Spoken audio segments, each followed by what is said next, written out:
palavra de Deus. A palavra de Deus que liberta. Na loucura da pregação que dá vida. Diga a Deus que possa abrir teus ouvidos, o teu coração, para você entender o que vai surgir na manhã de hoje. Entrega também o pregador na mão de Deus. Oremos.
Vamos acompanhar a oração na nossa mamãe.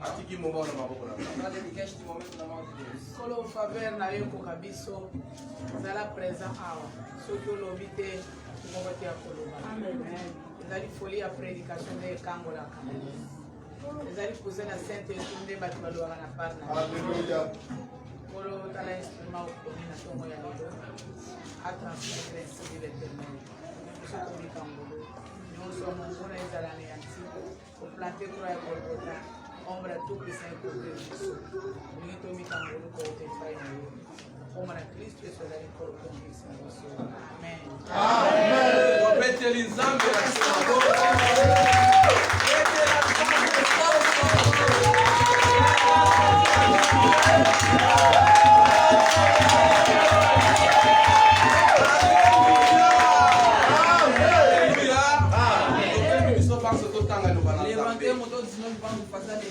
Tangi na mukanda na Esaïe, dans le chapitre 53, verset 1 à 13, à 3. Tangi boina le poto, qui a crié à ce qui nous était annoncé, qui a reconnu les bras de l'Éternel. Il s'est élevé devant lui comme une faible plante, comme une rejeton qui sort d'une terre desséchée. Il n'avait ni beauté, ni éclat pour attirer le regard. Et son aspect n'avait rien pour nous plaire. Méprisé et abandonné des hommes, hommes de douleur et habitués à la souffrance. Semblable à celui dont on détourne le visage. Nous l'avons dédaigné, nous n'avons fait de lui aucun cas.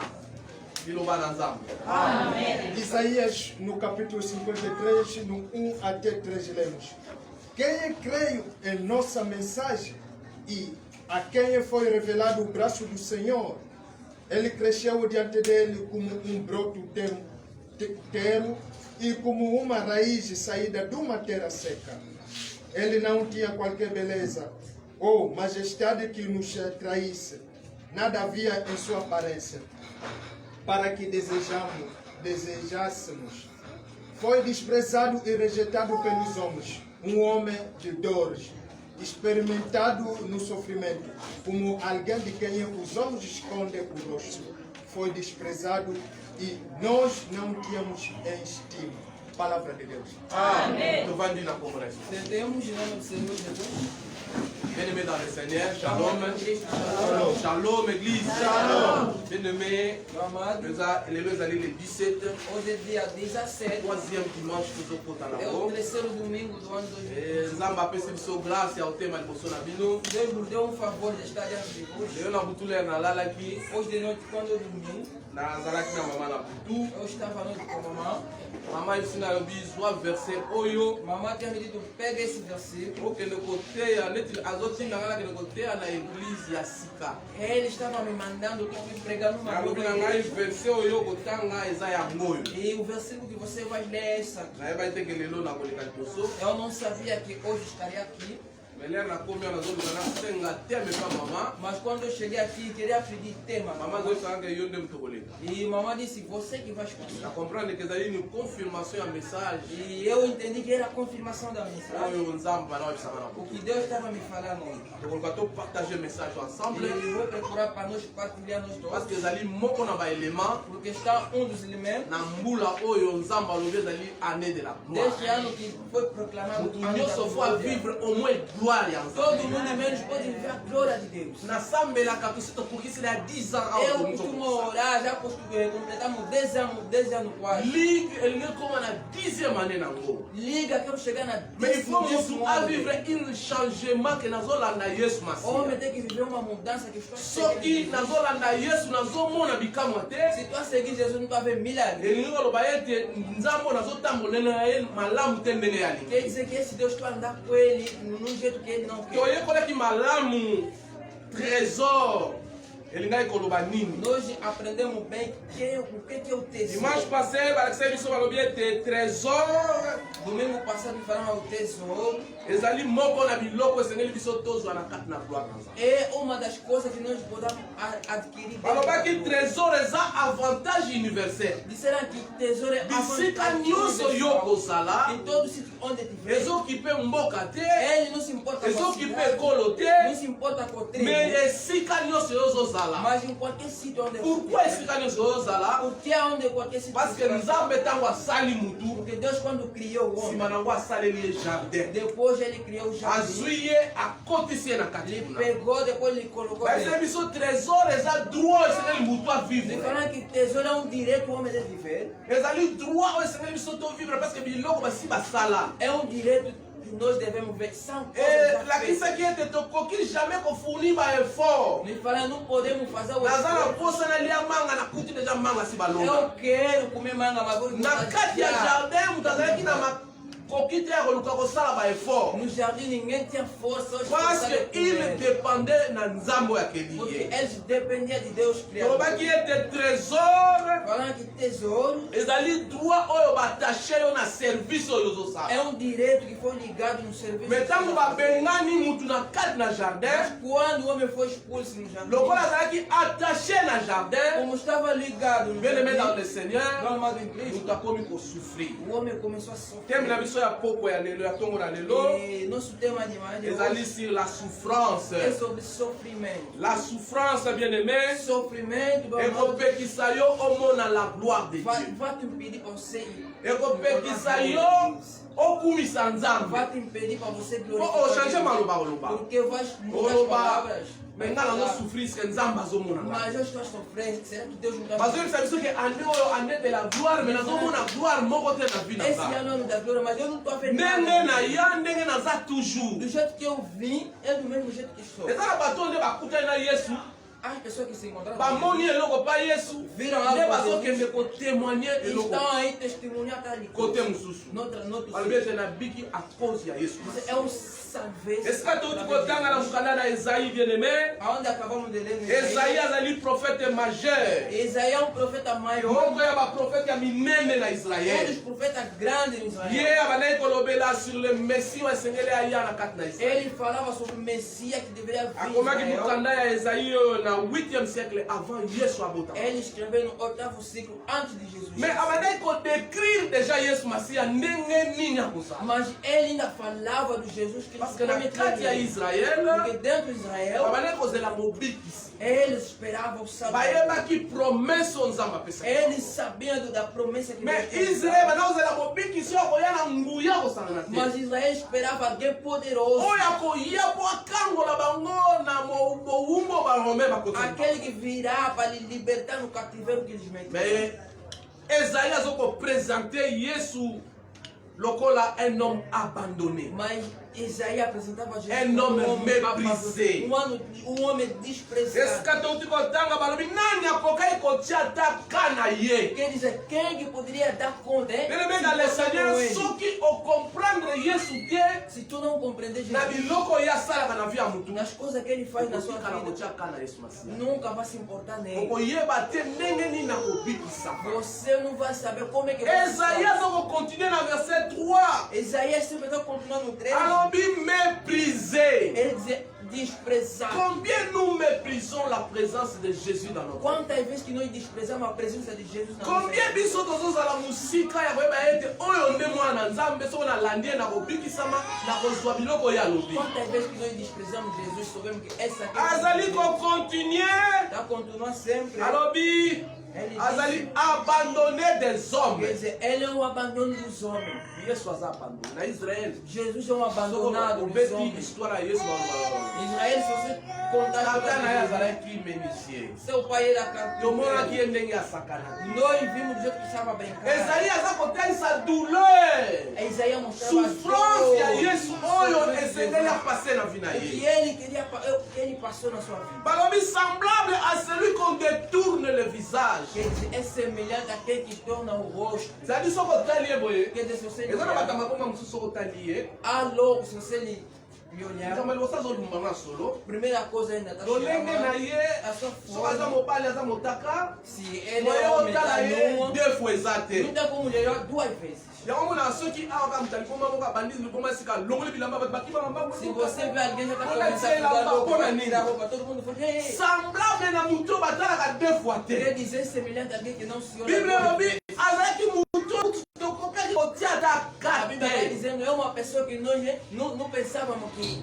bien aimé dans le Seigneur souffrance nyonso wana ezalaki kaka po amemela biso la vie éternelle Aquele todo sofrimento era para trazer a vida tala eterna. niveau nzambe amikomisi mpo yozwa Se vie tornou éternelle para nós ter a vida eterna. tala ndenge nzambe areagir akomi eloko pamba mpo yo obika ngolu na Olha ye do jeito que Deus reagiu, se tornou uma coisa em volta para você ter a graça. bien aimé dans le Seigneur souffrance Sofrimento eza na bacause tem causa oyo eyaka que vem. soki okoti na bacause wana Se você entrar naquela souffrance causa eye mpo na ye e vem aí, yesu amikomisaki souffrant Jesus se tornou Abandonné. sofrido, abandonado, délaissé quer dizer moto desprezado. bakotela deux fois te Alguém que não pode olhar duas mpo vezes yozwa bomoi na seko para tu ter a vida eterna. sikoyo yo mituna E sikoyo agora se pergunta, soki yesu amikomisaki ndenge wana mponga nazwa bomoi na se seko Jesus se tornou assim para yo ozosouffrir mpo ozwa e nini agora você está a sofrer para ter que?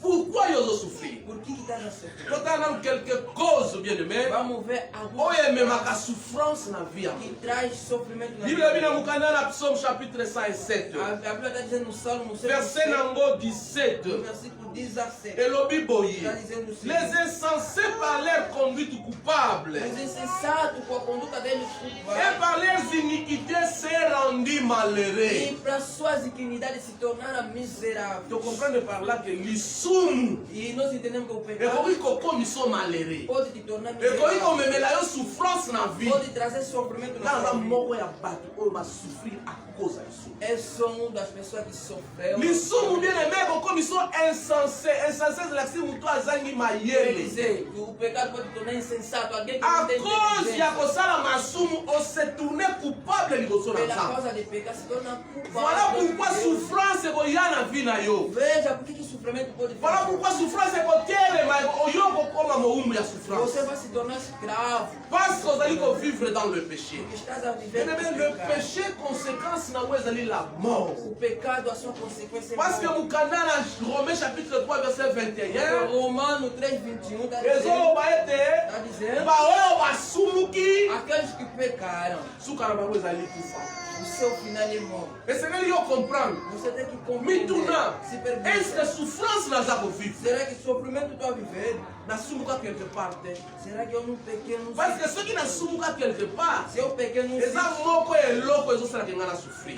Há uma das coisas que está a fazer para mim sofrer. Lisumu bien aimé dans le O Seigneur. pecado, meu amado em Cristo, ezali obstacle na appui ya Saint-Esprit. é um obstáculo no apoio do Santo Espírito. Saint-Esprit akoya kosunga O tambo. Santo Espírito nunca vai te ajudar. Parce que comme obstacle, Porque se tornou comme barrière. é uma Nzambe barreira. ana posa ya kosunga yo, Deus quer te mais ajudar. lisumu ekangi porte. O pecado fechou. tokosali te tolobaki nzambe na biso aza mosantu Esquecemos que nosso Deus biso é mpe esengeli santo. tozala Nós basantu. também devemos ser Mais santos. ntango lisumu eza na vi na biso, Mas quando o pecado está na nossa ekangi vida, porte ya juda ya nzambe, vai fechar a porta. ekangi do apoio porte de ya Deus. kosalisa yo bima na eta oyo Vai oza, fechar a porta da ekangi ajuda. porte ya kosalisa yo mpo okóma lolenge ya lingi. Vai fechar a porta da ajuda do jeito Jean chapitre 9 verset 31 João 9:31 elobi boye bien aimé está dizendo o seguinte: ke soki nazokontinue na lisumu, se estou continuando com o pecado, nzambe akotanda loboko ne mpo na ntina na ngai te. Deus nunca vai estender a sua Nous mão. savons que Dieu n'exauce point le péché. Sabemos que Deus não ouve o pecador. Mais si quelqu'un l'honore, Mas se alguém fait sa volonté,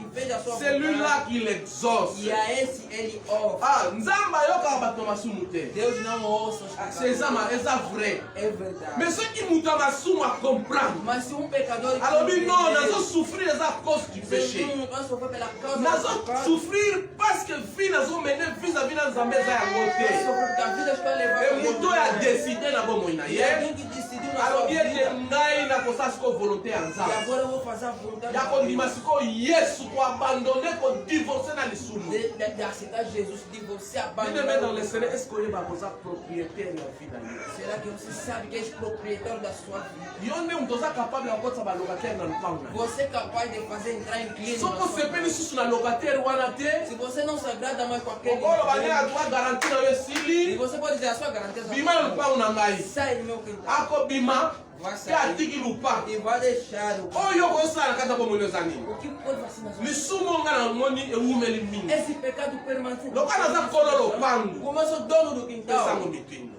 e agora começa a Yebisango tomar. lobi te esili ekoki osali. Diga não, já basta. Eza kaka seulement ozwa une décision. É somente tomar uma Ya koloba ete decisão fini, dizendo acabou. nayibi mingi, Roubei bastante, nakosi mpe mingi, também menti bastante, nameli mpe até mingi. consumir algo Maintenant bastante. fini, E agora esili, acabou. bima na bomoi na nga, Sai na bien aimé lisumu ekotosa. O pecado Parce que obedece. yo nde kolo nzoto, yo nde moto okenda kokoyiba, yo nde moto okotisa demo na kati na bomoi na yo, yo nde opermettre baesprit mauvais bavanda babanda kodirige Você yo. que permitiu que os meus Sois décision, bien-aimé. Toma a decisão. tolobi mamãe. moko na cause ezomema mutu na lisumu na souffrance São as causas que levam a pessoa no ezali lisumu bien É aimé. pecado. soki otiki lisumu, Se tu deixa bible elobi nzambe azali juste mpo na a kolimbisa Bíblia está yo, dizendo Deus é justo mpo na kosokola yo, para te purificar mpe mpo na kobenga yo mwana e nzambe. também te chamar um filho. mokanda na 1 Jean chapitre 1 verset nango 8 à 9 João 9 a 8. elobi ndenge wana, si tu confesses tes Se péchés, tu confessar os teus pecados, Dieu est fidèle. Deus é fiel,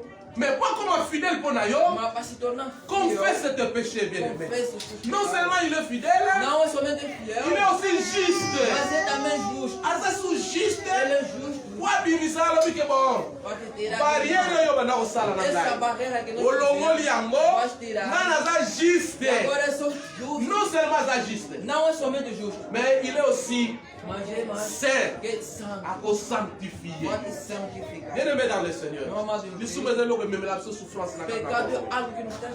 likambo ya mibale, cause ya mibale É a ekosala segunda ete que vai fazer mbula oyo yo este vivre ano, droit para oyo não bazoloba viver te. a glória que estamos a falar. Bien aimé ezali ignorance. A ignorância. Ignorance A ignorance. na mokanda na Osée chapitre 4 verset 6. Osée 4, versículo 6. Bible ezoloba boye bien A Bíblia está aimé. dizendo o seguinte: Mon peuple périt faute de connaissance. meu povo está sendo destruído porque falta de Osala kata ifo conhecimento. moko tie. Você não se esforça. Soto lobi atoko mona misa banana banana Bible ya tara na église. Sinon il fallait quelqu'un qui te levantait Mama mon Dieu, msusu quelqu'un qui toza te mike okola sabati. Ai vezes somos Soto lobi tolo banana bazokoma bazana kaye. Sinon il perguntamos quem que estão Mbala msusu kozala muke. Ai vezes vamos sair aqui pouco. Tala niveau ya ignorance oza nango. Veja o nível da ignorância que tu tem. Oza ignorant na makambo na bonzambe. Você é ignorante nas coisas Eza de moko Deus. na makambo ekomemela yo souffrance na kati na São vie na yo. coisas que podem trazer sofrimento na sua Parce que vida. lokolo oyebi nzambe te. Porque tu não conhece Deus, Lokolo oyebi mpe makambo oyo asalaka tu te. não sabe o que ele opera. Mpo ngai nayeba mama Florence. Também conhecer a mamãe Florence. esekelaki napusana nanu awa na kati ya Eu biso. deveria mesmo se aproximar ainda. nasuka kaka na kopusana na eglise te navanda kuna Eu não posso findar ali se aproximar na me igreja. nabanda na koyekola mwasi yango Mas vou começando a estudar essa mulher. aza ndenge nini. Ela é como? c'est vrai biloko alobaka wana É verídico essas coisas que ela fala. É como assim? nasuki na koyekola ye te Eu não vou findar ali no me estudar não. nameki so mpe kopusana na famille na ye Mas ainda vou se aproximar na sua Mopa na família. ye. Os seus esposos. ndenge nini azalaka É. bana eza baza ndenge Os nini filhos são como? baza keya kokenda ndako bazoyamba yo São as pessoas que acolhem muito bem. me soki oza ignorant na Se makambo na você é nzambe ignorante nas palavras de Deus, ekopermettre yo te não vai te permitir. parce que liloba na nzambe tozoyoka nde mpe tozozwa mayele A palavra de Deus tem aonde que estamos adquirindo bayebisi sabedoria. nga oser 4 verset 6 elobiso moto aza Você mayele pode te ser, se alguém não sabe, aza ignorant é ignorante. nakisi kona kati na ndako na nga Agora eu fui na minha nabandi casa, kotanga comecei a meditar. mpona nini tokendaka Por classe que nós andamos na olobi escola? tokoma bato Para nós se tornar bato homens. batanga As pessoas que bato estudaram, baza as civilise pessoas estão bato civilizadas. baza lokola banyama te As pessoas que não são tozala animais. différent na nyama Vamos ser diferentes. lelo dos kutu animais. nyama komotanga Hoje até animais. nyama lelo akomi kotanga Animal até está nyama lelo akomi pene ya bato Animal até agora está peroke azoloba Papagaio está falando. ayekoli koloba Vou aprender a falar. aza so ignorant te E agora não é soki ignorante. otongi ye Se tu lhe otongi chefu na ye fofocar ntango sobre chefu akoya como seu dono afuti te dá, yo vai queixar. mbene belonga na ignorance Mama, sai daí. ignorance ekoboma yo ignorance ekomema yo na nyonso ekopesa yo mabe Vai te levar na ignorance ekolongola yo yeba nzambe Vai te tirar. l'ignorance bien aimé dans le A Seigneur ignorância. ezolongola yo na interprétation ya nzambe Vai te tirar na interpretação de Deus. ignorance A ignorância ekozangisa yo vai te fazer biloko nzambe pecar apromete as coisas que Deus te ntango prometeu. bazoloba awa na eglise Quando estamos falando aqui na soki igreja, okomi na nzambe se na tu ndako ficar com Deus, banda koyekola começa a aprender. banda komedite la parole Começa a de Dieu meditar a palavra de Deus. longola ignorance Sai da mais ignorância. soki nalobi oexplike ngaka ndongero Mas se tu me perguntar, novelo balakisa na télévision okobanda banda na chapitre vai premier começar no primeiro capítulo. isika eloko wana ekomi Até onde que eu chegou. ezali important bien-aimé É importante ondima na kati na ignorance sair dentro da igreja. bien-aimé dans le Seigneur Eu amado em mbala mosusu bato oyo bazalaki basumoloba non la souffrance ezaki bato basumuki Às vezes o sofrimento bato fala bazala que ignorant bato ele basumuki as pessoas que estão Mais ignorantes bon, na são yo mwana pecadores. nzambe. Mas para tu, filho de Deus, kozi nini ekozangisa yo qual é a coisa que vai te fazer po ete ngolu na nzambe ane oyo loboko na nzambe ane a mão oyo de Deus esse ekota ano te na kati ya bomoi na para não yo entrar na sua vida. job chapitre 42 Job 42, verset nango no seu versículo 12 bien aimé 12, meu amado, ezali épreuve é uma prova. toyebi lisolo ya job malamu Nós soubemos bem a história de Job. moko na eloko mpe kolongola yo motu tozobenga siko Uma chrétien das coisas que pode te tirar também. yo moto olobi oyamba yesu masihi Você que falou que já recebeu yo Jesus. moto olobi ete nga natambolaka na nzambe Você que fala que eu ando com me Deus. yebaka épreuve ezali Mas saiba que há provas. épreuve Provas eza moko na eloko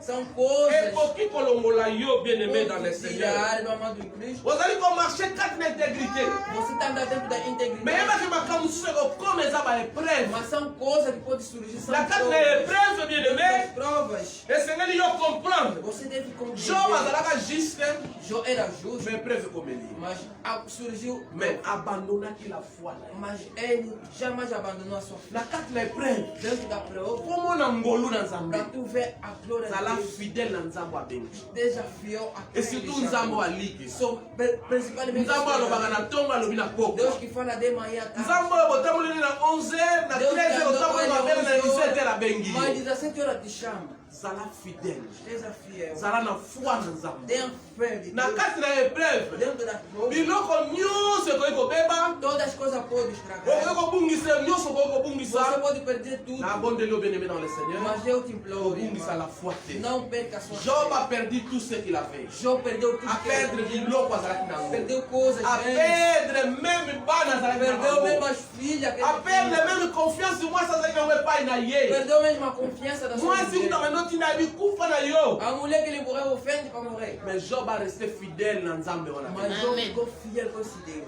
liboso ya baefrere Diante das coisas. ozosala nano te E não estás a age trabalhar. ezopusana A idade da peut-être ozokota nano te Às vezes não estás a nascer. age ezokende A idade sempre está baninga bazali na bango bazokola Você que Mais mais nós somos na logua de tozozonga Mas nsima. você deve tipo me nzambe aloba nini mpo na ntina na ye Mas o que Deus te dito ao seu respeito? nzambe ayebisa yo O nini que Deus te dito mpo na ntina na yo para o seu respeito? kangama na maloba oyo nzambe Você aloba sempre conecta com tikala na maloba oyo nzambe Fica aloba ali com as palavras zala que Deus falou. fidèle na nzambe abengi yo Seja fiel a esse Deus. eza moko na baelema São ntango muitos souffrance elementos, ekoya quando o sofrimento vai surgir, otikali fidèle vai ficar nde okomona fiel. loboko na E aí nzambe tu verá a mão de Deus. bien-aimé dans le A Seigneur mão em Cristo. ndenge nini okoki kotraverse souffrance Como é que você pode c'est vrai atravessar? basouffrance wana ekoya É baepreuve verídico, haverá Biloko wana provas, nyonso sofrimento, ekoya. todas as coisas me podem ndenge surgir. nini okoki kotraverse yango Mas bien-aimé como é que você pode Hébreu atravessar? chapitre 11 verset nango 40 Hebreu 11 até 40. bible elobi A boye Bíblia está dizendo o seguinte: Dieu ayant vu quelque chose de meilleur pour nous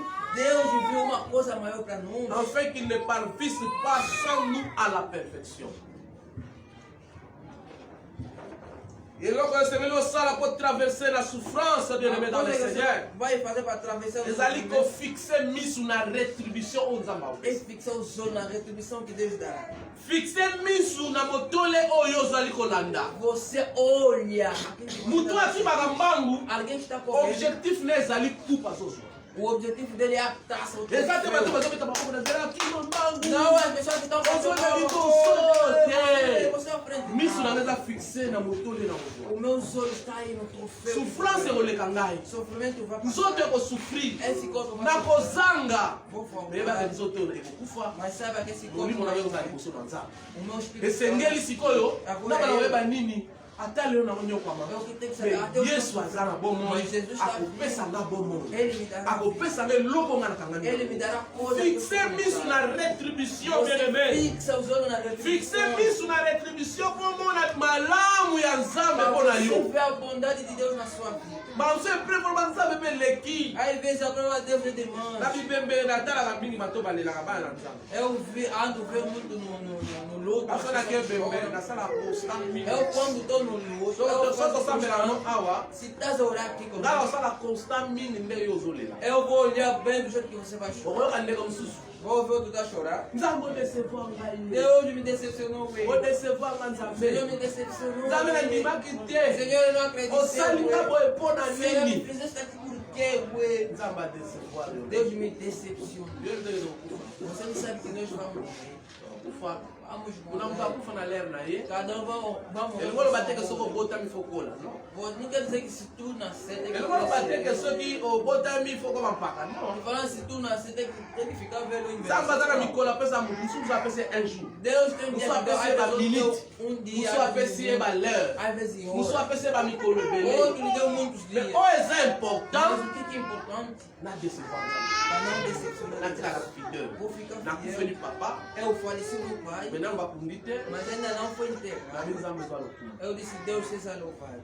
nazangi mbongo nabi nzambe ezwa lokumu Eu nayebi na não kozwa dinheiro, Deus. otikala fidele na rétribution Ficar oyo nzambe apesi Deus. eloko mosu ya kosala eza nini bien Olha a aimé coisa mais vai fazer. zala persévérant jusqu'à la fin Você seja perseverante até o fim. oza persévérant lelo na église Você estás aqui, firme, perseverante na na igreja. janvier oza persévérant Janeiro estás aí, firme. continue na février Continua assim com mamosu namoni yango você. te nake na mars Às vezes não vimos. Vai no namoni yango março, te napusani na juin vai no junho. nazozala persévérant si Sempre ye vai, kokoka até que vai se bible elobi A Bíblia está dizendo, soki balaki yo na nzambe se te prometer Yo talela nzambe. Você espera. Soki koki lelo te. Senão, Famsu lobi. aí pensa mais. Kotika la persévérance. Ficar. Kanda na Matthieu chapitre 10, bien-aimé. Mateus 10 até 20. Verset numéro 22 lobi. Está dizendo.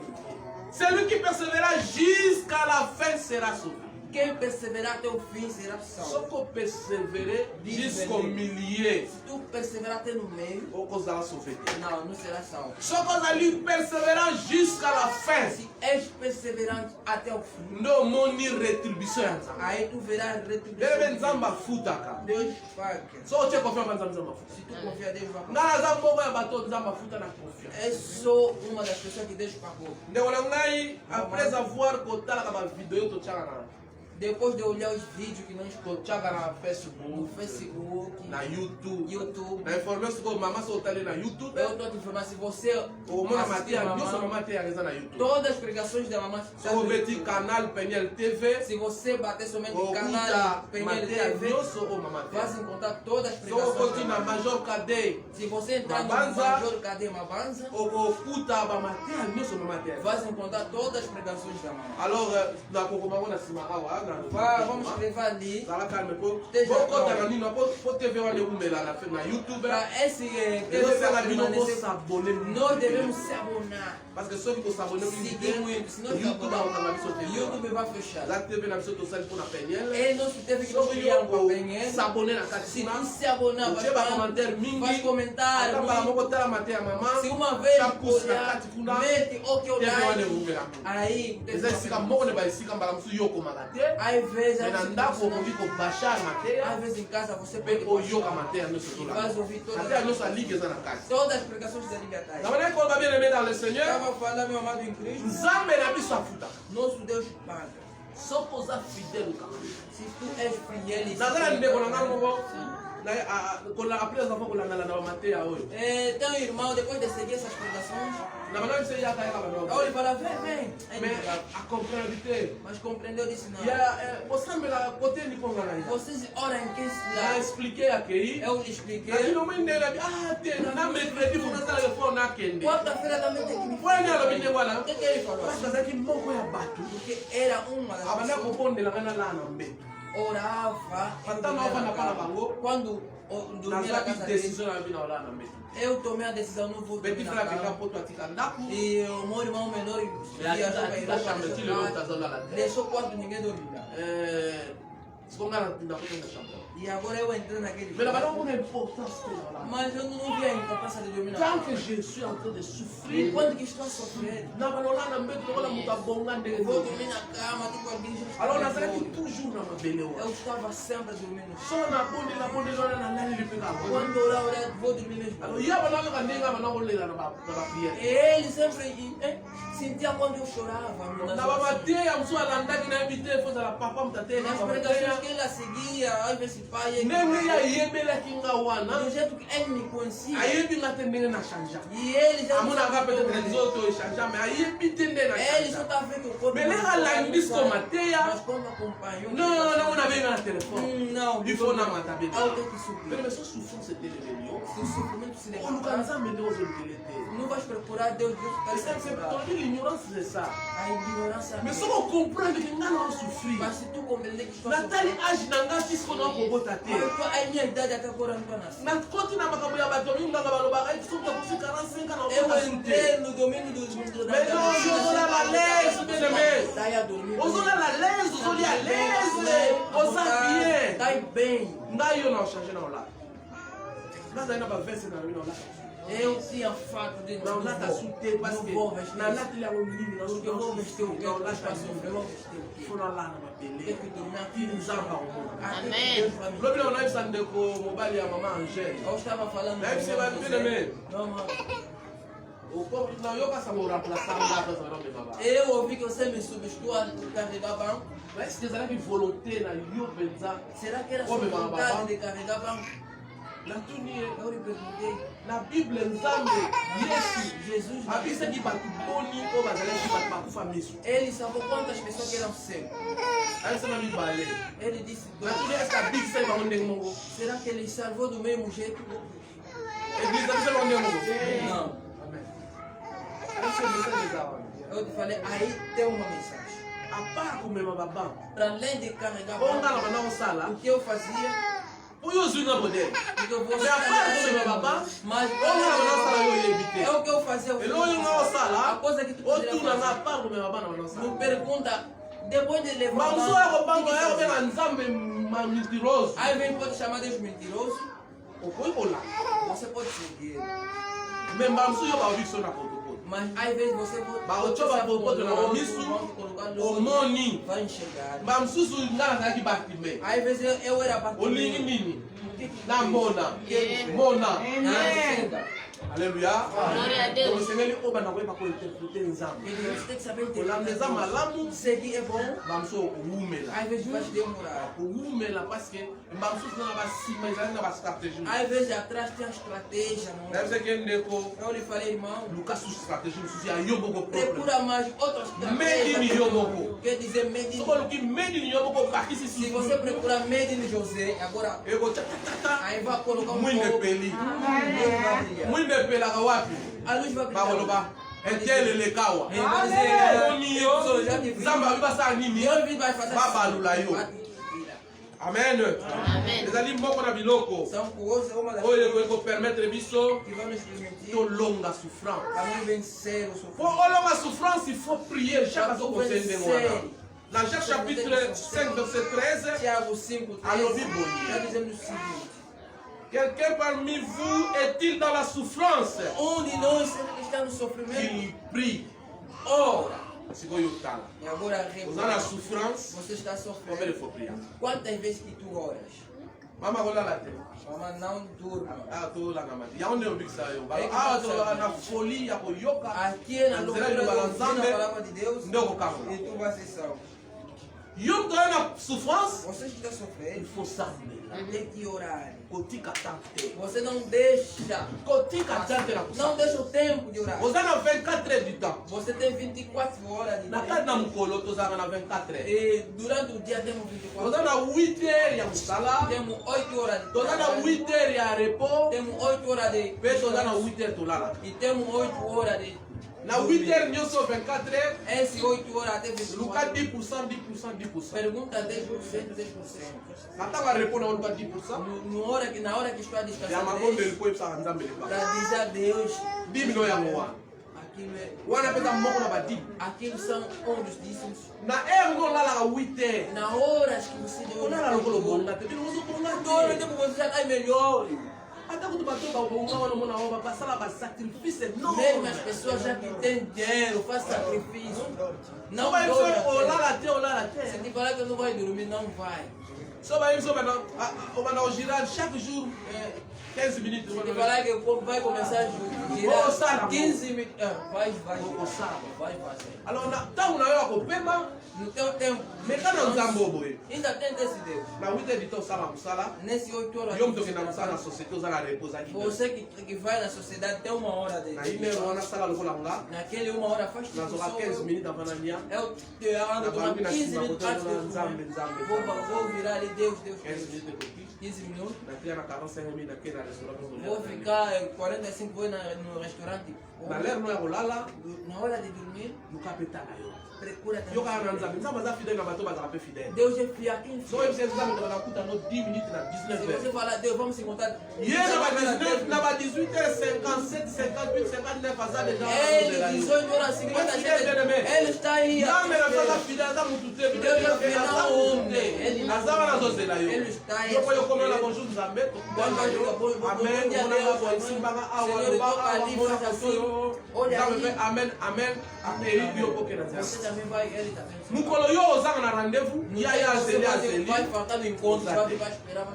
yango nayebisa bandeko É o que eu sou falo, irmão. omoni ntango tobandaka yesu azali awa Você eza quando- nde lero nzambe azokokabola Você sabe que o jeito que nós falamos Jesus yo oye na está 10 heures ozwi yango te é a hora que Deus dá a retribuição. Você chega moto azali kosouffrir Alguém que está jacques alobi Tiago disse, il faut qu'il prie ele deve il orar. faut abonder Ele deve orar. ondela Ora. bien kotikala te na Você souffrance não fica aí. parce que détresse Porque a angústia ezopuse mpe mutu aluka nzambe ne créateur está empurrar o homem para procurar Deus. Como é souffrance? Está a ver sofrimento? Não se você que souffrance tem. Se eu não era sofrimento. Balançou na tira lá a mulher. Às vezes eu ia ficar não permanecer mulher. Mas põe um bom salário não. Porque Muito aqui. tinha um carro. Avião já que do hotel. Só na décider le 13 não voyager. Só falar dia 13 eu vou viajar, vou voar. Mais na lugar não sabe fazer souffrance. Mas procurei Deus porque havia sofrimento. Na lugar tem bom que ele azar. Na souffrance eu te dou o no sofrimento vai te mandar. Mas só uma mensagem não vou trocar normal. Mas se tu já está acostumado, tá vendo? Eu usava lá no pesar de não é muito bom. Eu acho que eu conselho não pensar. Ouça agora conselho. A atitude eu eviter porque souffrance é como. A atitude que você pode evitar para não sofrer. Não vamos bem. A atitude eu eviter. As atitudes que você vai evitar eu vou sofrer. Enquanto que estás a sofrer. Lembra de sofrer. Quando estás a sofrer. A primeira é abandoner foi você não eviter lo quando eu abandoner foi. Você evita aquela coisa. Eviter lo quando eu abandoner foi. Você não pode falar Deus me abandonou. Bíblia não diz Jesus abandonou de tudo mal. A Bíblia está dizendo Jesus só abandonado de todos. Alguém que não pode ser olhado aqui. Muito é muito méprisé. Alguém que é desprezado. Ele tem o rosto de você. Mais agora está aqui no objetivo e a vie éternelle qu'on a battu. Ele tem o objetivo da vida eterna. Il a resté fidèle à Dieu. Ele ficou fiel. Alors je serai fidèle jusqu'à la mort. Eu serei fiel até a morte. Pour qu'on se dia, até o filme ali, ele olhou o filme da morte e disse, pai, eu não vou tirar. Porque sofrimento é demais. Eu prometi. Eu prometi que eu serei fiel até a morte. Mais il y a des choses qui peuvent arriver. A coisa que pode ser. Você vai ver que tipo a fé já caiu. Mas esteja fiel, não abandona a sua fé. A segunda de coisa. Parce que la souffrance est là. Você não pode chorar. O homem é homem. Vai te dar outra. É a primeira pessoa. Vai dizer quando ele aquele dia. Senta, vive nas casas do outro. Vive numa casa de uma pessoa, vai sentir o gosto. Então, a pessoa te deram um fundo, né? Basta dar a costa onde? Quando ele era assim. Eu já vi isso na minha tia. Vai te apontar dele. E agora apareceu.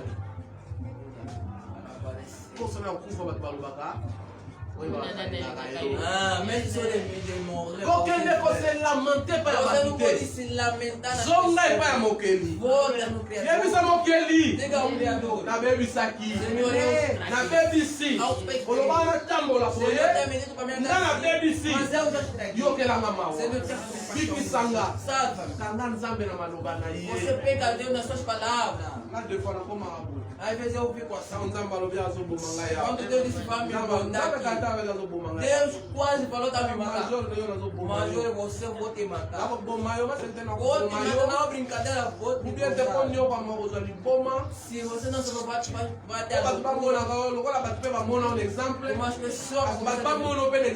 as pessoas também devem dizer aí voltei no Senhor.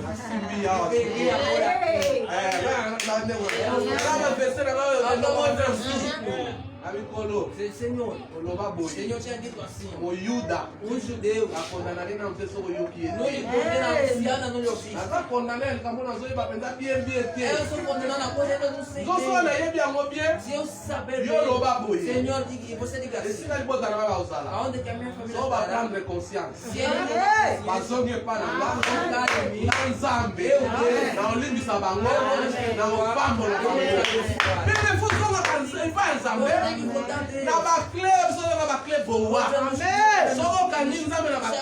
você pegar Deus nesse dia, Deus não dá onde se mexer. E agora vou eu vou falar mas vocês chapitre 1er verset 8 na 9 Senhor tinha dito se alguém pedir perdão eu fidèle Yo juste. Yo mo santo. Pour limbisa ye. Pour justifier ye. Pour sanctifier ye. Bien-aimé dans le Seigneur. Nous avons wana résistance de l'Europe. Na biloko ye mo kaloba. A résistaka te.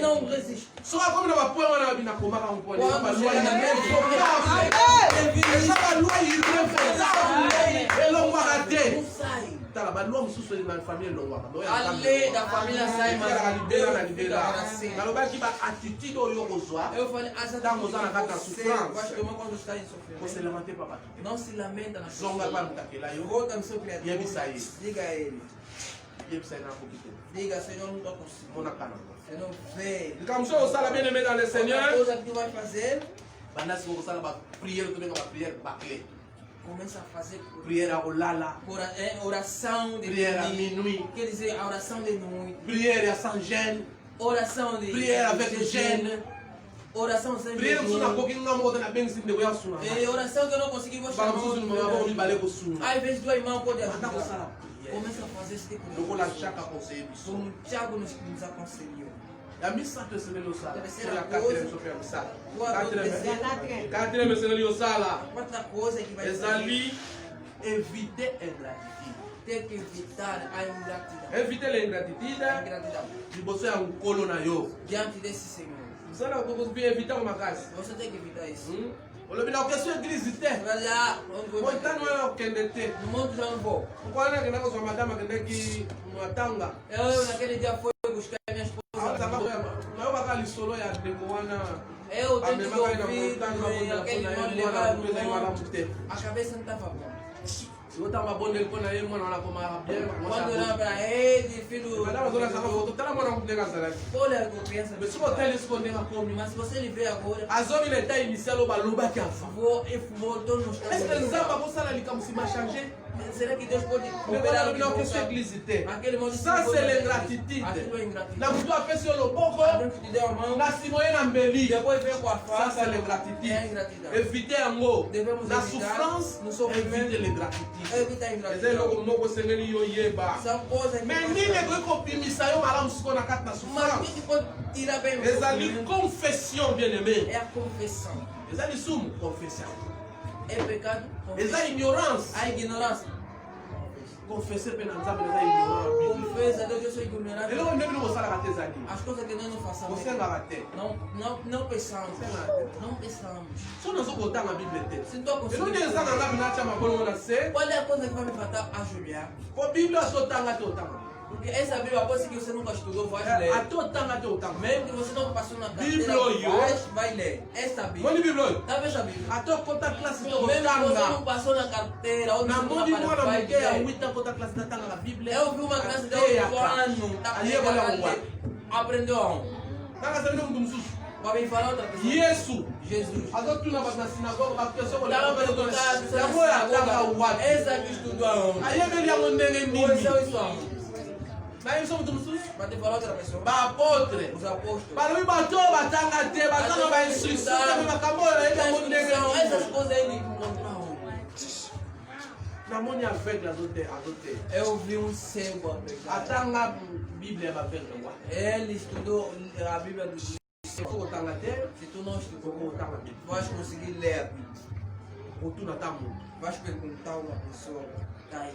So ba yusio nenga na ganga bawa. Já chapitre. Ele vai me fazer. Primeiro de João na canha o libera. Na canha biblioteca.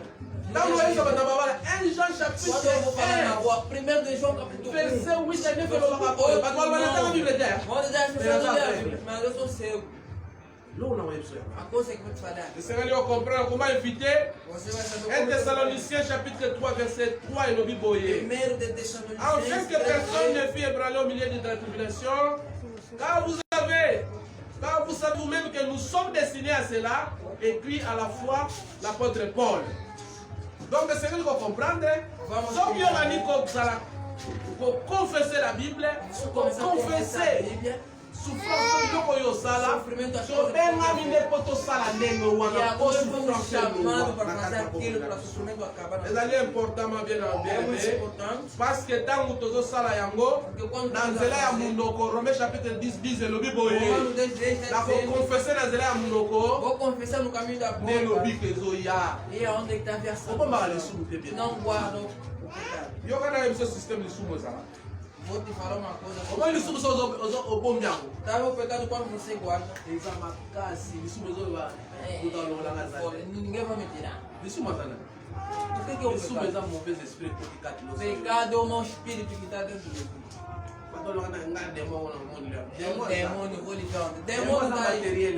Demônio não é material. Ele procura o corpo do homem para entrar. E o demônio álcool. Aquilo é o demônio. Aquele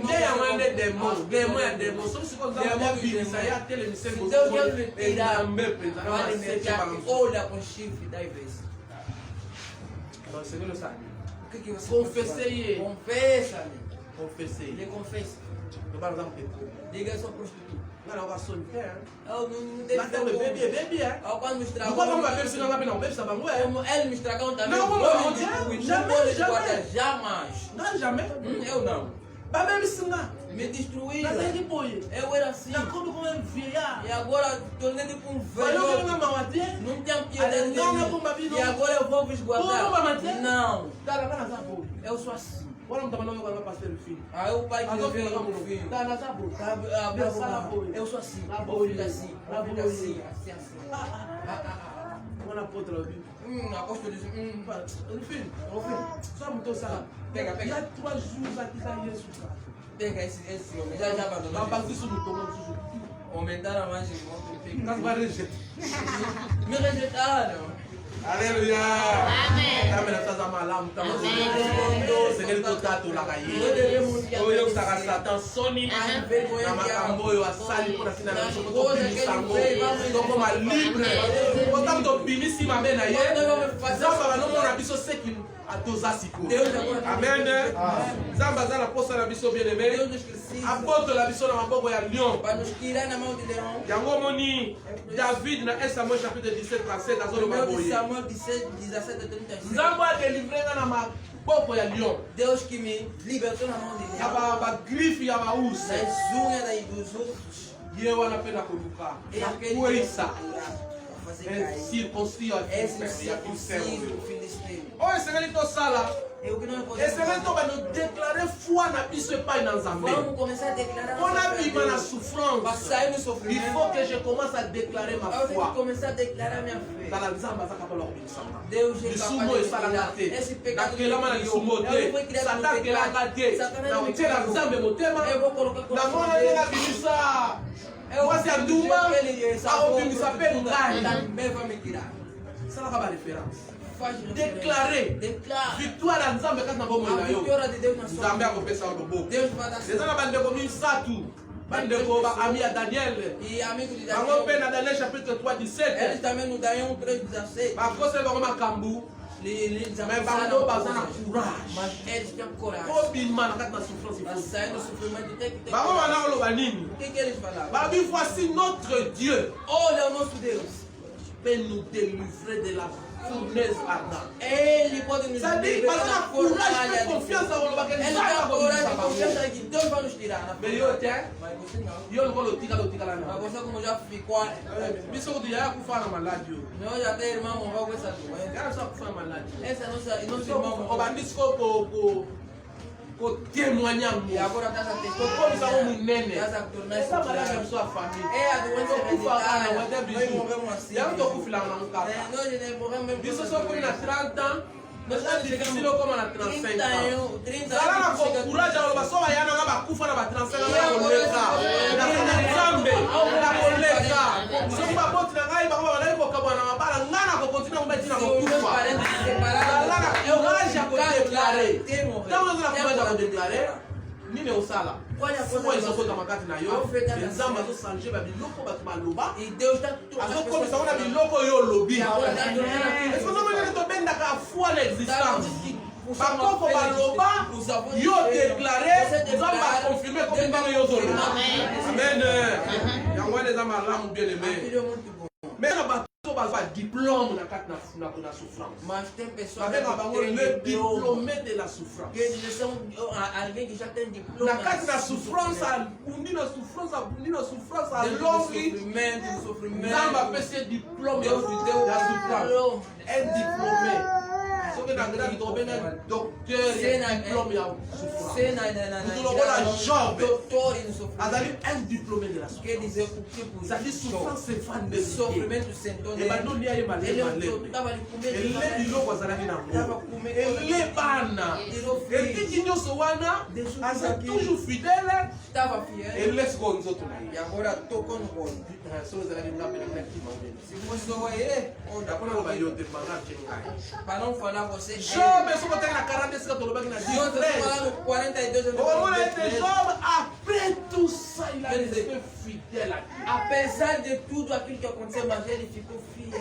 oyo bato bandeki koloba Aquilo que gente falava, yaka ngamba na oyo nzambe mas aloba ele sempre conectou com aquilo que Deus tem dito. wakati na biso ezali Qual é o nosso problema? bosala mingimingi nzambe ayebisa Nós nos esquecemos. oza na rema te oyo nzambe ayebisa Você não tem a lema de nga na rema na ngai nakanga rema na ngai oyo nazala nango na É pendela o lema que me disseram, Deus. aza na 3 rema oyo navandela soma Quer dizer, então, na vandeli lema, quando as coisas não estão dando você esala nga mpona kozonga na nzela nzambe aquilo me foi para voltar no caminho. aloba nzambe aloba mpona yo As coisas que Deus tem Tanga dito, yango. você se ekopesa diplôme ya souffrance vai te dar diploma c'est-à-dire de okomi sofrimento. référence à Quer dizer, você é a referência de sofrimento. eza suna moto mosusu joseph A outra pessoa, José. un autre diplômé de l'école de la Outro diploma da souffrance escola de sofrimento. ye joseph bazwi yeba te ke na libota na ye Ele e José lhe venderam na sua sotali na família. mokanda na genèse chapitre 41 41 Você vê no Gênesis. après 41, avoir joseph bakangi ye depois de José, batindi ye na egypte mandaram no benene Egito. akomi na egypte na kasho Chegou no Egito. bateki ye aseparete mbala moko epai ya Lhe potifar venderam diretamente na vie ya malamu alobi nabongi quand même numa vida boa. ata naza mosika fami nabongi na ngai Estou longe da minha família, mas mais mwasi ya potifar aza wana Mas já havia il y aura toujours quelque chose etikisa yo na veja souffrance sempre a coisa. bapesi yo mwa lumière obimi moke Terá uma luz pequena. mais lokolo oza libende Mas como isso eke souffrance eza ema sofrimento é imã. ekoloba toujours ebende Sempre vai mwasi ya joseph aluli joseph mwasi ya potifar aluli joseph parce que azalaki marke mutu na souffrance Estava marcado como ele mutu sofreu. eselelaki yo kwama Alguém esclave que ia para sofrer escravo. identité ya joseph c'est A elle esclave identidade de José é famille escravo. en Égypte Vendido no Egito. eseleli joseph achange na identité José parce ia balongolaki tentar identité porque ele tirava elamba a oyo identité. tata apesaki ye A roupa que- balongoli ye Eles elamba tiraram atikali sa identité Ele ficou bazwi bapesa subjugado. identité E mosusu agora lhe deram outra identidade. akomi mutu ya malene E agora se tornou alguém akomi na ndako ya miserável. potifar Chegou na casa de ese Potifar. compliqué lisusu Se complicou mais. bazongisi ye na kati na kasho Lhe fizeram voltar. parce que c'est un esclave É um grâce escravo. neza libanda te O seu la lugar nem souffrance foi. komaîtrise otikala esclave pour du bon soit otikala esclave ya masturbation Ou ficar. combien de bana nzambe bazala na esclave ya masturbation me bayaka Quantos filhos de Deus estão no chip da ase mão? masturbaka ti lelo oyo Até agora ele se masturba. amisepelisaka ye moko ti lelo oyo Ele se faz satisfazer social. bakolinga te obima baloba na yo zwa na yo 90% kelaka na église Vão dizer, pega 90% vai à igreja. zambelaka na yo Você ouve, teyaka na yo prega, pesa mabota na yo pode dar o sala oyo certo. oyo osala Faça o que você pode. mais 10% Mas 10% eza satana nda sibe é o diabo que segurou. na mokolo ya suka No último dia, aotema nosa nzambe vai se levantar loka diante de satana ndenge Deus. alobaka Ouça Satanás. ntango oza juste Deus é injusto. lisumu ekotaka te mpa na yo Pecado não entra a ti. 90% eza ya ye 90% é teu. moto 10% ezaka yango Esse homem deixa yo lokolo ozalaka juste como é justo, na ndimi te ke ozwaka 90%. eu não sei, eu não acredito que você leva 90%. nde oyoki Aí você baange na bademo bazowela os anjos e demônios estavam nzoto ya no moïse corpo de Moisés. oyo te motu na biso Esse é nosso akola na homem. egypte Ele nasceu no azalaka Egito. na ndako egypte asalaka banganga Ele estava no nzambe ndi faraó. balosambe na ndako ya faraon Ele orava Ces Deus arabes para égyptiens te- não era do Egito. bakomobundela nzoto Começaram a lutar.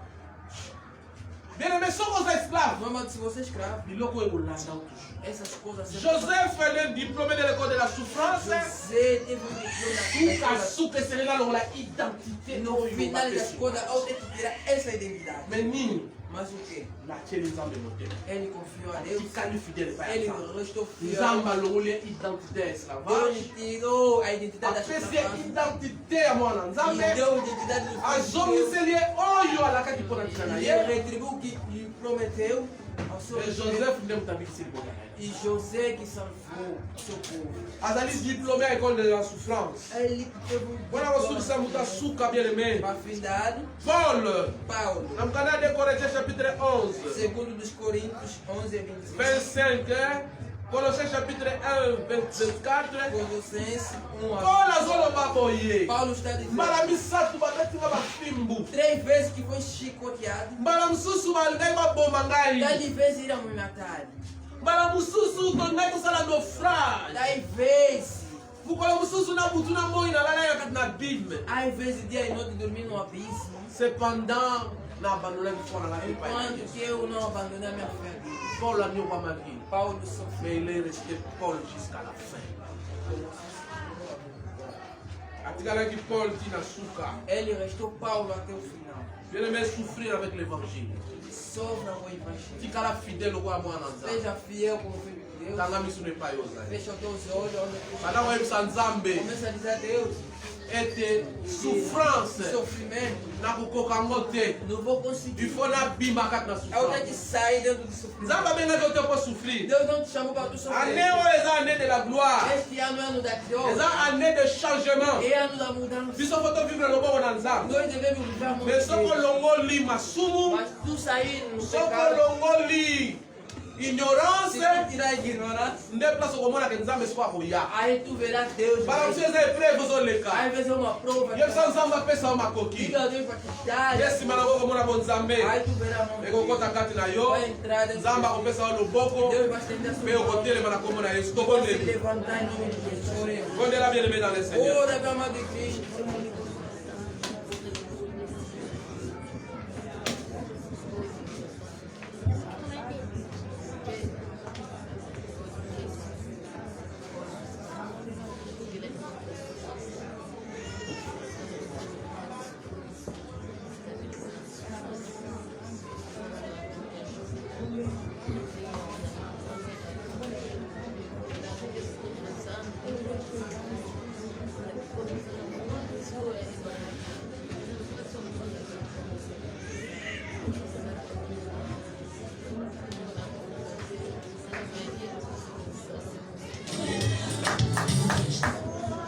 Amém, igreja. Betele Yesu maboko. Batemos palmas para Jesus. Ok, todos mantêm a igreja profética. Não vamos caçar, é uma igreja profética. Essa bicho tem que colocar lá. Não somos nós que vamos tirar. Essa ali é a glória batei bicho. É o ano da glória que nos foi pregado Batei bicho se la souffrance. e nos pregaram acerca do sofrimento. E louco me la bicho souffrance. O que nos traga o sofrimento, Ete to yebite oyo batinde la bicho. o que nós não soubemos o que nos foi mandado. Cristo lokola sauver na bicho. Jesus Cristo como nosso Azali Salvador, lobo como susu na bicho. Ele é a outra mão para nós. Aí eu vou chamar ele. Aqueles que vão lhe Vamos receber, começar a bagar muito do susu. Ele lhes fará tornar uma outra Me pessoa. asa kitanze lá. Mas Ele não aclareia. So yo sakani oye bate. Se você não brincar, não saberás. Ozome na susu te oyo bate bicho. Jamais vamos voltar naquilo que nos foi pregado. Lima suma ezali obstacle à la prise du O Saint-Esprit. pecado é um obstáculo dentro do Espírito Santo. Appui ezali secours. É um socorro. Saint-Esprit a opérer jamais par la souffrance. O Espírito Santo não pode operar para te tirar do sofrimento. Soki masumu eza partage na yo. Se o pecado é o seu partido, é a Alors sua on est dans la partida. prophétie. Eu estou indo na profecia. Prophétie, A profecia, souffrance, o sofrimento, ezali manque de fidélité é a falta da fidelidade envers celui qui t'a engagé. diante daquilo que te enquadrou. Aqui só é a definição profétique. Aquela é uma definição profética. La souffrance O sofrimento égale la manque de fidélité é envers igual celui qui t'a engagé. à falta da fidelidade daquele que te chamou. que é o que te enquadrou. Par exemple, na Jardin d'Eden. Por exemplo, no Jardim de Éden, Lobi bateki biso, ontem nos foi pregado, lelo bapesi yango lokola référence. hoje deram como referência. Basali nyonso, Fizeram basali yo, tudo babongisi nyonso, e batie fizeram yo. tudo e Kolia colocaram komela na yo. o comer e Opa beber. nyonso, Nzambe ayaka kokontrola. Toda tarde Deus vem para controlar. Wana souffrance ezalaki po kozala mateya. Aí não havia sofrimento. Mutu aza na souffrance te. A pessoa não Aza tem sofrimento. alegre epai na ye. Está alegre diante de Deus. Quand est-ce que souffrance ye? Quando é que o sofrimento Obana vem? kosala bilanga. Para você começar a Olia na lavrar, suyeyo ya front na para yo. comer com o seu suor, Obota na pasi. para você nascer com Quand sofrimento. est-ce que nyoka koyi kosuwa yo? Quando é que o serpente pode te morder? Oyo ozalaka na ye deja na lupango. Aquele que você já está com ele, você que está lhe dominando. Ntango kozanga fidélité Quando você faltará a fidelidade envers moto engagé. diante da pessoa que te enquadrou, Wana souffrance ekoti. aí o sofrimento entrou. Eza na bato ebele bazotuna Porque tem muita gente que está a se perguntar: o sofrimento, meu sofrimento é Est-ce que demais. oyebi nani engagé yo? Será que você sabe quem que te enquadrou? Est-ce que oza fidèle? Será que és fiel? Okoki koyeba te. Porque a pessoa não saberá. Le cœur de l'homme est torturé A par les a Bíblia diz que o coração do homem está torturado. Quem é que pode saber? Ele é mau. Se as pessoas não estão a adquirir um bom salário, você não pode dizer essa pessoa trabalha bastante. Não. O Deus trabalha com pregador. Souffrance moto aza nango O sofrimento que a pessoa está passando, ye moko ayebi. ele próprio Soki ye sabe. ayebi te, Se ele não sabe, Nzambe ayebi. o Deus sabe. Nzambe ayebi. O Deus sabe. Mano Marco, ozomela liso masanga. O Mano Marcos já está bebendo mais. Quando é que você deixou? Kala. Há muito tempo. Metango bana okosa biso wana. Mas quando você nos mentia, Nzambe bana oloba. o Deus dizia. Lobi kuna mwasi na ye alobi lobi. Ontem a mulher dele Moni disse. moto alobi Marco, heureusement oboyi masanga. Soki tolinga okufa. A mulher dele disse, não, ouviu, Deus, uma pessoa lhe dizer, sorte que você, Marcos, deixou de bebida porque você ia morrer. Elakisi akolinga ekomela eloko na masanga. Quer dizer, ele, Elakisi na nzela masanga obstacle majeur na protection. quer dizer, no caminho da bebedeira, um obstáculo maior para Wana ayebisinga na nzela ekonfika. aquele ele me disse no caminho da bebedeira. Quando nós chegamos no monte de oração, Mwasi na ye asinalenga mwana milimu wenda kaka wana esika. a mulher me deu um sinal e disse que a criança bebeu ou comeu a moeda. Elakisi soki papa bakutaka ye na masanga. Quer dizer, se o pai lhe encontrasse com a bebida, Mwenda wana elinga ekoma eloko. aquela moeda que ele engoliu tornasse Mara uma coisa. bitika na yo ekisi deja na estômago. Eu lhe disse, deixa, já caiu no estômago, não vai Mais soki funcionar. bakutaka masanga na kati ya papa. Mas se encontrasse a bebida dentro do pai, Mwenda elinga ekoma eloko mosusu. a moeda ia tornar uma outra coisa. Manque ya fidélité yango nde ezali souffrance. A falta da Na fidelidade que moto eu nyonso sofri. te na moto oyo engagé. Não é em toda pessoa, mas na pessoa que te enquadrou. Você sabe quem que te enquadrou? Ezali détournement É o contorno à son engagement. no seu Bapesa engajamento. yo mosala tel baengage yo. Te deram um trabalho X Osalaka na te yo enquadrar. très bien. Você trabalha bem. A Bazotalisa profecia. souffrance quand est-ce que Estão a mostrar souffrance o ya. sofrimento. Quando é que o sofrimento vem? Soki oza fidèle te na Quando engagement. você não está fiel no engajamento, Souffrance ebotama. o sofrimento Ata oyebi nasce. yango te ebotama. Mesmo você não sabe aquilo nasce. Ekoki se créer pe. Aquilo também pode se criar. Ngai na futela jamais na vie. Eu nunca rendei na minha vida. Tambola bien ezala fidèle. Anda bem, seja fiel. Soki te mokolo ezali yo ofuta. Senão, um dia você vai render. Souffrance. O sofrimento eyaka na manque ya fidélité vem na falta da fidelidade na moto oyo engagé. na pessoa que te encontrou. Ya mibale ezali A segunda coisa na engagement. é o contorno no seu engajamento. Naza chrétien. Eu sou cristão. Eza na biloko na lapa jamais na kozongela. Tem coisas que eu já jurei, jamais vou voltar a fazer. Cada vez que você dá as costas, Souffrance ekoyo. o sofrimento virá. Moto alobi moto oyo aza na souffrance aliaka O pregador disse que a pessoa que está com sofrimento bebe e come como se fosse uma pessoa normal. Estamos na profecia, não pode ter complicação. Quando é que o sofrimento? Estamos seguindo a irmã, amém? souffrance soki opesi mokongo na engagement. Sofrimento quando você dá as costas no engajamento. Eu sou cristão, nunca mais vou voltar a ser. Estás a ouvir o que diz?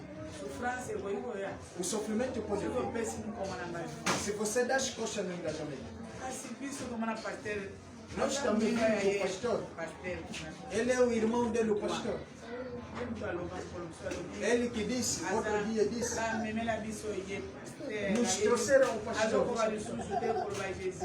Jamais estava a conseguir falar de Jesus Cristo. Deus me mostrou o que? A igreja, havia cantoras. Ele ficou com uma mulher que era cantora. Você era mulherengo. Mas ele ficou com uma mulher que canta. A punição, você não vai morrer, mas o nome de Jesus Cristo jamais pronunciará. Será que é possível? Assim, no corpo, será que é possível? Disseram que ele ficou com uma cantora. Coabitou com uma cantora. Ele fez tornar. Vocês que cantam, quando tivesse a cantar, faz assim os olhos. O que combina entre os olhos e a canção? Nós queremos saber, a Lorete, vocês que cantam. O que combina os olhos e a canção? Qual é a relação que tem?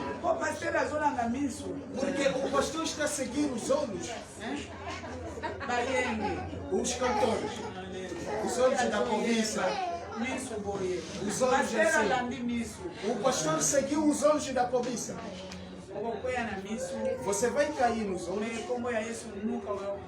Mas o nome de Jesus Cristo nunca mais vai pronunciar. O sofrimento veio ou não veio?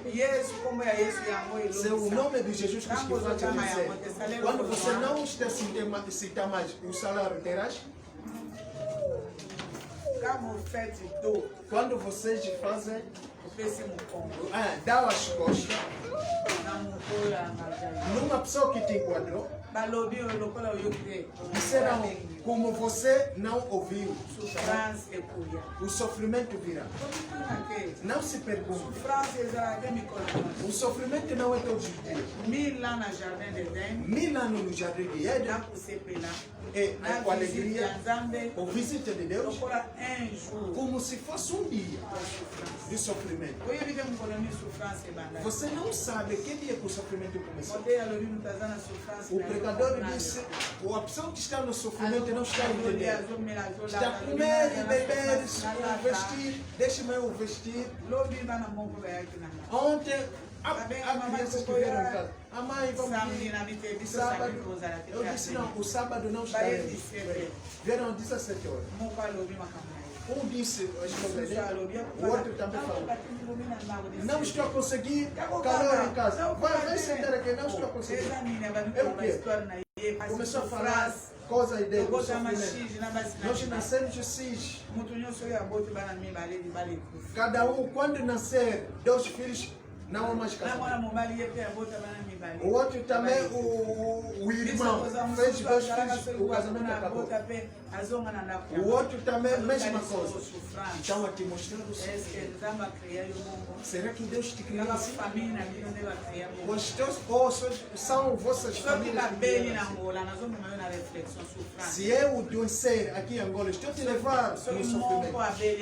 Se sofrer ou adoecer aqui em Angola, vão chamar a mãe no povo. Vai mandar o dinheiro do hospital. Não tem problema. Mas se a pessoa o sofrimento ele tem que voltar na dele. Tem que ser a mãe mandar o dinheiro para fazer, tirar a criança. Aqui também me disseram para voltar. Aqui não há renda. E por isso a mãe me mandou $30. Sofrimento. Eu nasci com ele. 2 filhos. Aqui 2 filhos também. Agora, essa prostituição que você tem feito, não pagou em nada. Mama tinha $30. A minha mãe me mandou Tinha $30. $30 aí. Eu lhe perguntei $30. Sai lá onde? O que você vai fazer Na com aquilo? fruta loyer. Para eu pagar a renta, Ficar na banda. aquilo que vai ficar para eu começar. Exato, é Angola, pessoa fula. Não é Angola que está a dar. Ana Nilson vai usar uma mão que tinha na Angola. Aqui, todos os filhos que estão aqui, a mãe que manda o dinheiro. Eu lhe Sabe disse quando aqui. olhar lá na mesa? Aí você dorme na cama. Eu já aqui na Bel. Eu lhe disse, nós estávamos junto com o Bel. Bel, eu vou lá na mesa de Angola. Bel não vem dormir na Mama na cama essa. mesa, já me colar na mesa do Kino na boca. A mãe, eu nunca mais vou dormir na cama até eu casar. Bel lá na cena, onde pretende? Bel dormia no chão, não no chão. Ele só põe qualquer coisa, senão no chão. A cama do casamento entrou no caixão. Você não vai dizer agora, não morreu, morreu. Quando saiu do casa do banho, caiu na porta da cozinha. Beula. Jesus Cristo é quem? Ele é o Salvador. Ele é o Deus, o Senhor. Para ti, se você morrer agora, porque estamos a conversar. Eu sabia que naquele nível ele já estava no fim. Jesus Cristo é quem é para ti? Ele é o Senhor. Eu disse não. Se você morrer hoje, ele é quem é? Ele é o Salvador. Obrigado. Orei para ele. Ele disse que é um casal. Eu disse, como é que você dorme na cama? Não dorme na cama. Você é uma pessoa do sofrimento, a cama é a sua partilha. Cama. Você está sofrendo. Mateus 25, 45 até 51. Quem é esse servo, o prudente? Fiel e prudente. O pregador falou bem. Que seu mestre estabeleceu a mensagem está aí. Coisas que vão te dar dor, coisas que te tiram. No nível onde é que você estava tendo sofrimento, estou dando a profecia. Mateus 25, Mateus 24, Mateus 24, versículo 45 até 51.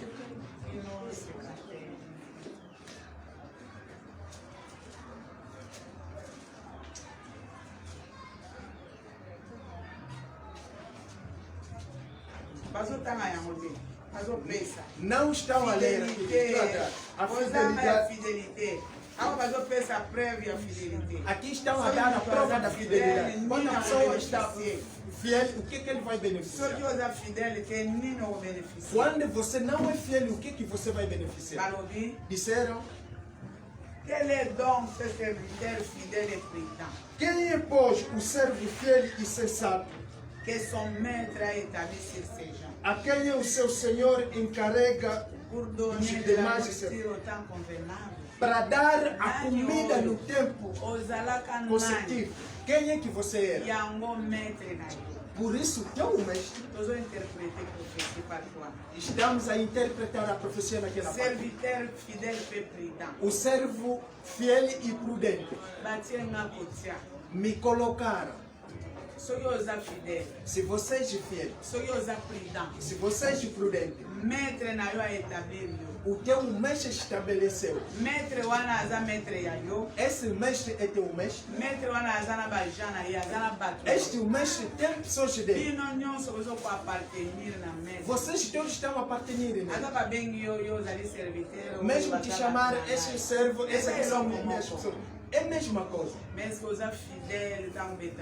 Mas será que és fiel quando te estabelecer? Ou seu sofrimento onde que sai?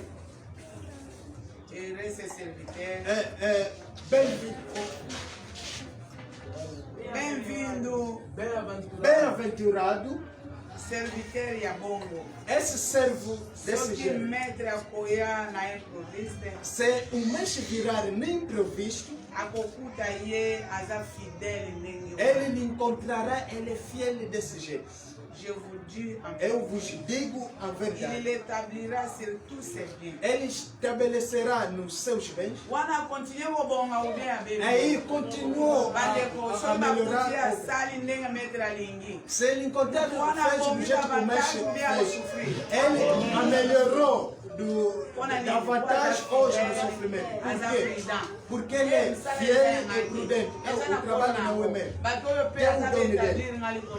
Mesmo essas pessoas que estabeleceram em cima deles, o mexe deles, é este o coisa que está a sofrer. Está S'il est aqui. méchant, Ser humano, lokola batie yo ozogere como te colocaram você a gerir, você esqueceu que tem S'il bem. va commencer à battre ses compagnons, Se ele vai começar a bater à nos seus manger et boire companheiros, avec les comer e ivrognes, beber por ivrões, le maître viendra o mestre virá à l'heure où il est inconnu, na hora inconhecido, il le mettra en pièces à repas. ele lhe colocará em peças Il que lui vai lhe donnera sa destruir. part avec les hypocrites. Ele lhe dará a parte dele.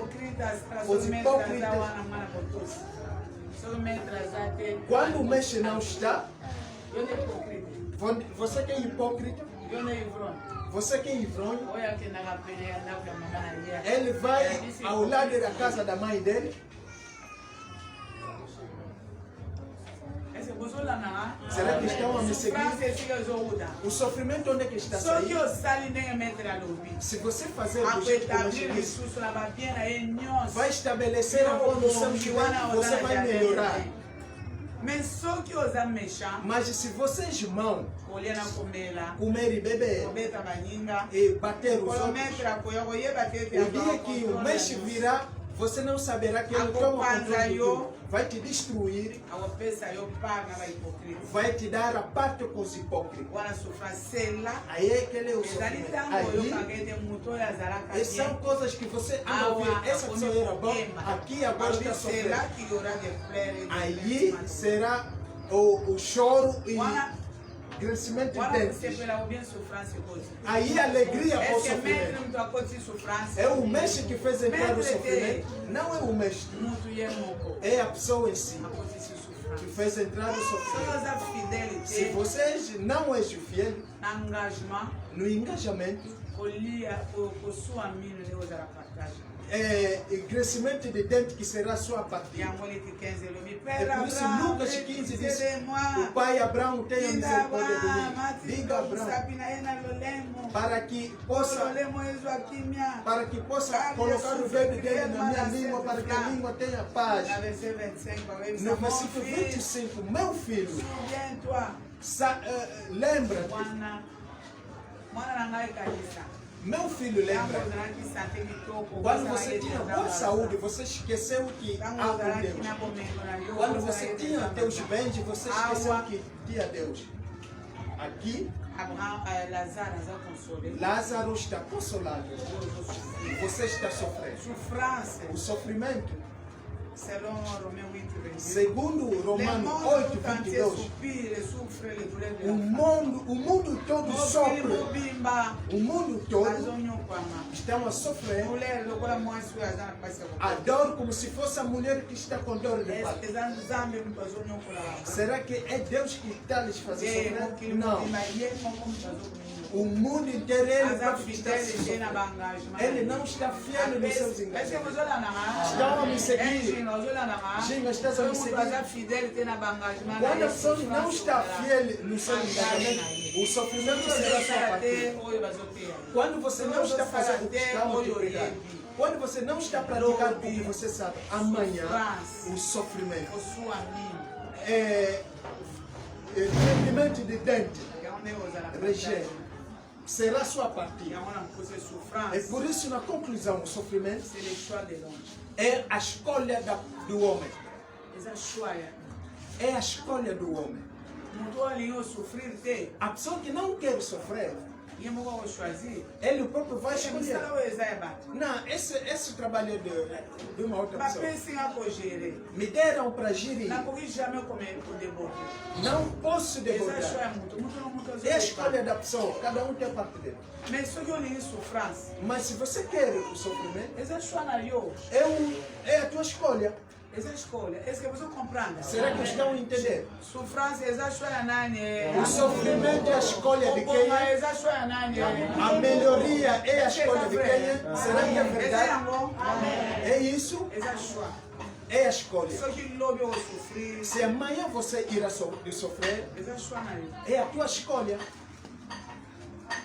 Souffrance. O sofrimento C'est le choix de l'homme. é a escolha do homem.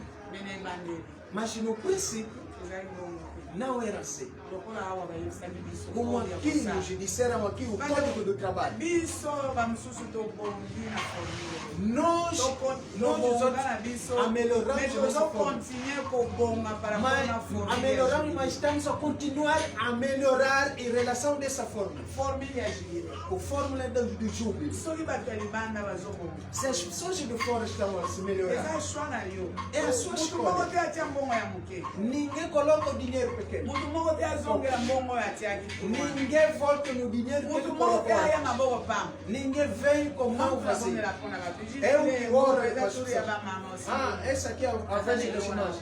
Não tem nada. Jubilé eza turi ya Júbilo, bapapa. a Yo vez aussi déjà dos pais. mafuta. Você já Ya solo. com óleo. Les 3 mois wana.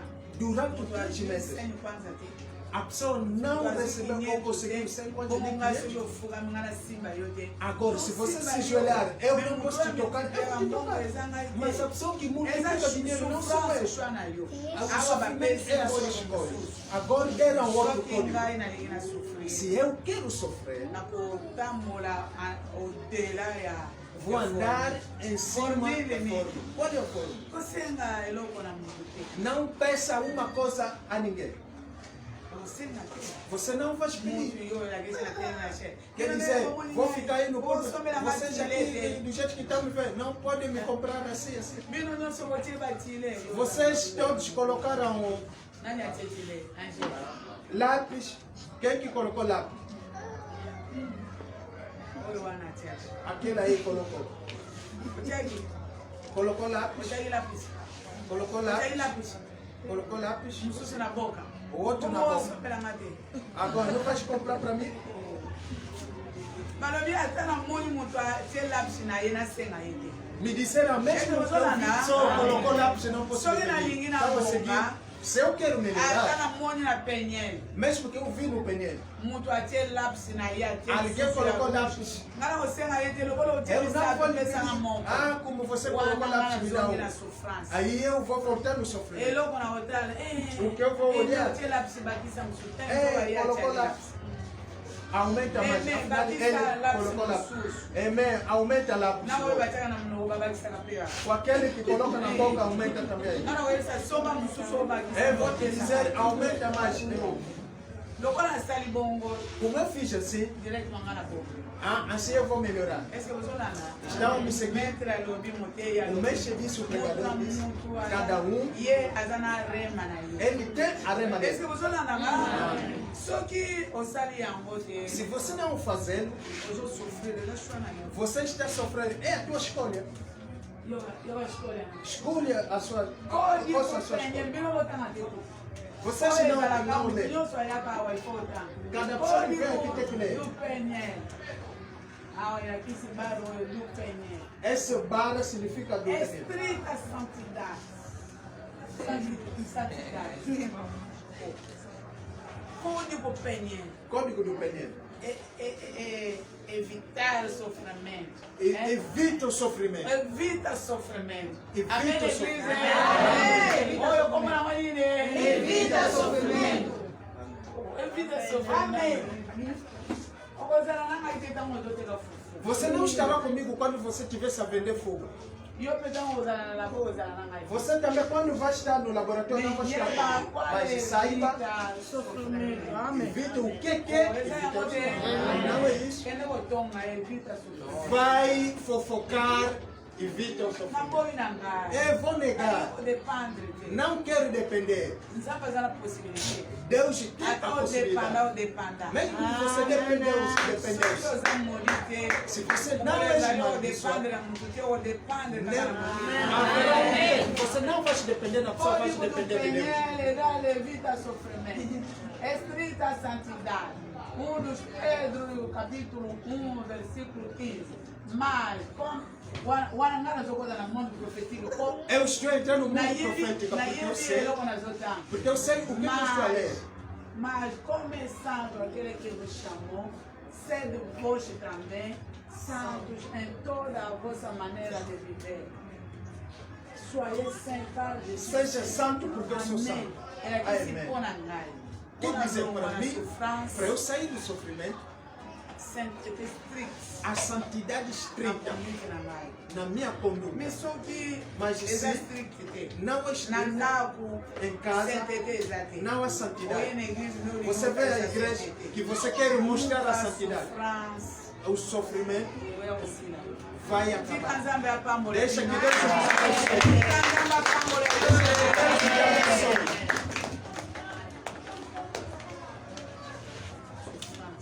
O sofrimento. Olha aqui, papai. Passamos. Eu penso comigo. Vamos dar o comunicado. Souffrance, eza sho ya nani